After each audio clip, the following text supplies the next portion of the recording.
Hello and welcome back to my tutorial series for Weird's The Other Side. Today I'll be covering how to set up a game, the different terrain traits, and the order of operations for a turn. As usual, I've also provided links below to the official rulebook and current FAQ and errata document if you want to see the specific wording on anything. I've also made a little order of operations PDF that summarizes everything I'm covering here, as well as actions, so I'll include a link to that down below. This video is going to have a bit less visuals since this is all very step-based and I want to try and keep it easy to track. The Other Side has a free list builder app usable on Android, iOS, and on web browser called the TOS Company Builder. I encourage you to use it since it makes setting up the game faster and easier, especially for building your company, and it lets you track the game state too. To set up a game, the first thing you have to do is choose the size of game you and your opponent will play. The core behind all game sizes is how many commanders are taken by each side. Technically, you can set that size as high as you want, but the game is primarily balanced around being either a 1 or 2 commander game, which I'll refer to as 1C and 2C. A popular variant used in the community is 1C plus 10, which I'll explain in a bit. So why would the number of commanders matter? Well, for one thing, it changes the size of the board used. 1C games are played on a 4-foot by 4-foot board, 2C games are played on a 4-foot by 6-foot board, and even larger games probably want even more space. For another thing, every unit in the game has a cost and script to hire it into your company, and it's your commanders who provide that script, usually around 25 each. Both of the starter box commanders, Kirai and Sonya, only bring 18 script because they are particularly powerful on their own. This is why the 1C plus 10 variant is popular. It gives you just the one commander, but with 10 extra script to make a slightly larger company. Once you've chosen the size of game to play, you need to set up the board. You do this by putting terrain around, aiming for about 25% of the board covered, making sure there's big enough gaps that fire teams can move around. There are 6 different terrain traits and 2 optional modifiers for them. The first 2 traits are sort of paired up, blocking and concealing. Blocking terrain means that it blocks lines of sight and it gives cover, which I'll explain soon.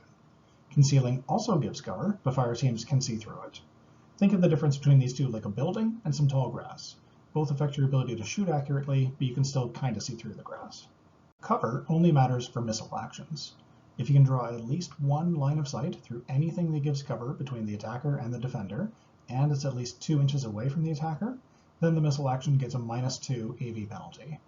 Cover is also provided by fire teams friendly to the defender of the missile action. Line of sight just means that you can draw at least one straight, unblocked line between 2 things.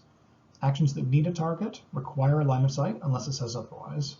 One nice thing to keep in mind is that you can always draw lines of sight through your friendly fire teams. So, between that and friendly fire teams giving you cover, you're not punished for having your gun line standing behind your melee or defender units. For example, in the left image, Prince Unathi wants to shoot at the field intel core. The left one would get cover from the building because you can draw both an uninterrupted line and an interrupted line between them, while the middle and right ones would get no cover since the cavalry doesn't block the prince's line of sight and doesn't give cover to the enemy. However, in the right image, the field intel core are the ones shooting Prince Unathi.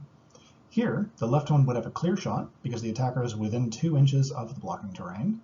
The middle one would deal with cover from the cavalry, and the right one couldn't see Unathi at all because the cavalry is blocking all of its possible line of sight. The next 2 traits are also sort of a pair, hazardous and difficult. Hazardous X terrain means that any fire teams that move through it or start an activation touching it suffer a Strength X penetration flip, which gets a +1 strength for every other hazardous terrain piece they move through. If a value isn't given, then the value is 3. Since this auto-hits, it is extremely dangerous and can kill whole fire teams if your opponent flips or cheats in a high card. Difficult terrain is the toned-down version. Fire teams treat this as a hazardous 2, but only when they take the rush order. Think of hazardous like an area that's on fire, and difficult like an area with barbed wire. Just being in a barbed wire field isn't going to kill you, but if you run around in it, it might. The last 2 traits aren't really paired up at all. Elevated gives fire teams that are fully on this terrain the ability to see through non-titans and low terrain. Fire teams not fully on elevated terrain also suffer a -2 AV to melee actions that target fire teams that are fully on it. Lastly, there's impassible terrain, which just means the fire teams can't move through or place onto it, like trees or buildings. As a good general rule, try to make at least 5-inch gaps between impassable terrain so your bigger fire teams don't get bottlenecked. Each piece of terrain can be made up of several traits. For example, the rulebook suggests that hills be elevated and blocking low, buildings be blocking and impassable, and so on. Lastly, the optional trait modifiers, high and low. High terrain traits only affect Titans, and low terrain traits only affect non-Titans. These let you do some really interesting things with terrain if you wanted to, like having electrical poles where the poles are blocking an Impassible while the space between them is Hazardous High. Once your board is set up, you choose your Allegiance, Envoy, and Commanders. You do all of these at the same time, since Syndicate Commanders can only be taken if you bring their Envoy. Next, you and your opponent determine the operation, what deployment type will be used, and who will go first on the first turn. Operations tell you what your overall objective is in the game. They can be found at the back of the rulebook and in the Fields of Glory, which is the tournament rules pack. All of this is done just by having both players flip a card. Whoever flips higher is the attacker, and the other is the defender. The attacker's card suit determines the operation, and if they flip the red joker, they get to choose the operation. The defender's card suit determines deployment. The 4 possibilities are Confrontation, Sideways, Corners, and Killing Field, shown on screen now. And yes, if you're playing on a 4-foot by 4-foot board, Confrontation and Killing Field are the same. If they flip the black joker, the deployment is Confrontation, and the deployment step gets a little spicy. I'll cover how later. For example, let's say the players flip the 8 of Masks and the 2 of Tomes, so they are the attacker and defender respectively. If they're using the operations at the back of the rulebook, then the game will be Supply Cache with Sideways deployment. Once you know the operation and deployment, you both hire your companies using your commander's script. Remember that no more than 50% of your script can be spent on units and assets from your Envoy. You also secretly choose your 6 stratagem cards, here too, from your Allegiance. Once the companies are all set up, we go into the scouting step. This is done in 4 parts.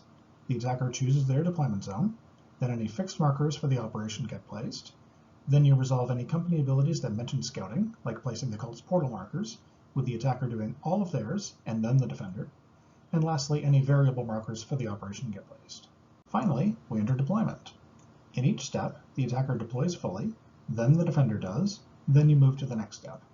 The 3 normal steps, in order, are all Titans, all squads, and everything else. Remember how I said things get spicy here if the defender flipped the black joker? Well, when that happens, you add in the all commanders step at the start. With that, the game is set. So what does a turn look like? The game is played across 5 turns, with 3 phases per turn: the start phase, activation phase, and end phase. For the first turn, the attacker has initiative, and in all later turns, initiative goes to whoever didn't activate the last unit in the previous turn. The start phase has 3 steps to it: planning, upkeep, and draw cards. 2 things happen in the planning step. First, both players gain tactics tokens based on the game size chosen. It's a base of 2, plus 2 per commander. So a 1C game, you gain 4 tactics tokens, 2C, you gain 6, and so on. After that, both players can reinforce their injured units. Next, in upkeep, you do any effects that say start of turn, with the player with initiative doing all of theirs first. Lastly, there's draw cards. This is where the players can spend tactics tokens to draw any number of cards, 1 to 1, and purchase and reveal any number of stratagem cards. The stratagem card's cost is what's written on the card, and whoever is the least VP at that time gets a 1-cost discount on all of their stratagems. The activation phase is where you'll be spending most of your game time. It has 4 steps to it: play stratagem, choose unit, give orders, and end activation. Just like it sounds, in the play stratagem step, you can play 1 stratagem if you want. For choose unit, you have 2 choices.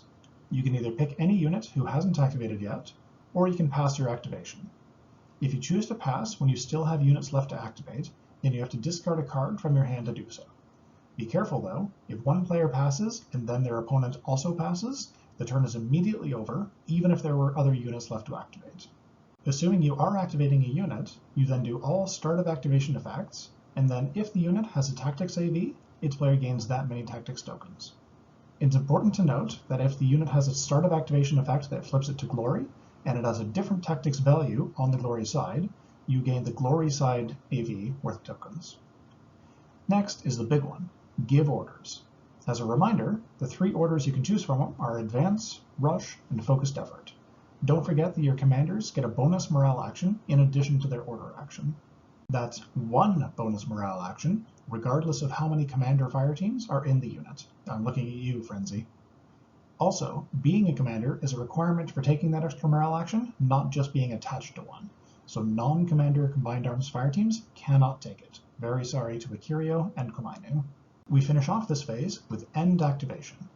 Here, you do all end of activation effects, and then you can do a coordinated strike if you want.